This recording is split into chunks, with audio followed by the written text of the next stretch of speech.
We're at the front of the house, and these window coverings. There's another name for them. I can't think of it right now. Hoods, window hoods.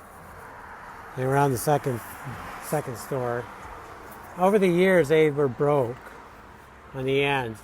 I suspect leaning ladders against them, because if you look at the distance there, that's about the distance of a ladder. And then the ends were broken, maybe just leaning something against it or hitting them, or could even hit them with a lift, but I don't think I did. So what I'm doing is I'm taking some of the salvaged aluminum that I had showed how I was trimming it and cutting it down, and I've slid it in and marked it, and I always 45 the angles just to give it a little bit cleaner, oh there we go, a little cleaner look. So you can see how it blends in. I think it's going to last for a long time.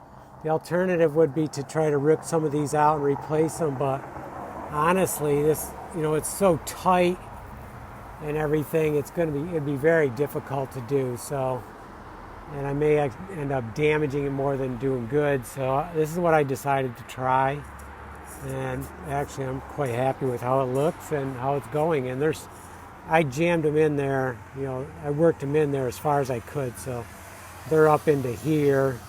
There's a good overlap as far as I could get. So now we're going to work on this one. And we're going to work on taking more paint off.